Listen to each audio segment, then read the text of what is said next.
தருமபுரி மாவட்டம் அரூர் அருகே பட்டியலின மக்களுக்கு முடித்திருத்தம் செய்ய மறுத்த விவகாரத்தில் இருவரை போலீசார் கைது செய்தனர்.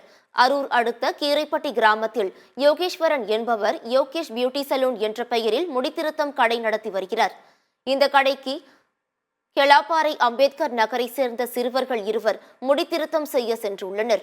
அப்போது அவர்களிடம் எந்த ஊர் என கேள்வி எழுப்பிய யோகேஸ்வரன், அம்பேத்கர் நகர் மக்களுக்கு இங்கு முடித்திருத்தம் செய்ய மாட்டோம் என கூறி விரட்டியுள்ளார். இது தொடர்பாக ஊருக்கு சென்ற இளைஞரிடம் கூறிய சிறுவர்கள் மீண்டும் அதே கடைக்கு சென்று முடித்திருத்தம் செய்யுமாறு கேட்டுள்ளனர். அப்போது அங்கு வந்த யோகேஸ்வரனின் தந்தை சின்னையன் தாழ்த்தப்பட்ட சமூகத்தை சேர்ந்தவர்களுக்கு முடித்திருத்தம் செய்யக்கூடாது என ஊர் கட்டுப்பாடு இருப்பதாக கூறியதோடு தேவையெனில் போலீசில் புகார் கொடுத்துப்பார் என ஆணவமாக பேசி அவமதித்துள்ளார்.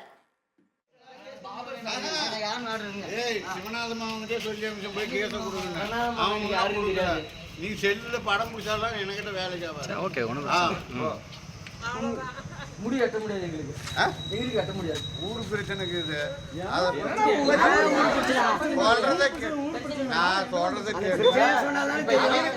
கீரிப்பேட்டில் தலைவர் அந்த காலத்துல இருந்தே வெளிப்படையா சொல்லிருங்க. இந்நிலையில் இது தொடர்பாக அளித்த புகாரின் பேரில் வழக்கு பதிவு செய்த அரூர் காவல் நிலைய போலீசார் பட்டியலின மக்களுக்கு முடித்திருத்தம் செய்ய மறுத்த சலூன் கடை உரிமையாளர் யோகேஸ்வரன் மற்றும் அவரது தந்தை சின்னையன் ஆகிய இருவரையும் கைது செய்தனர்.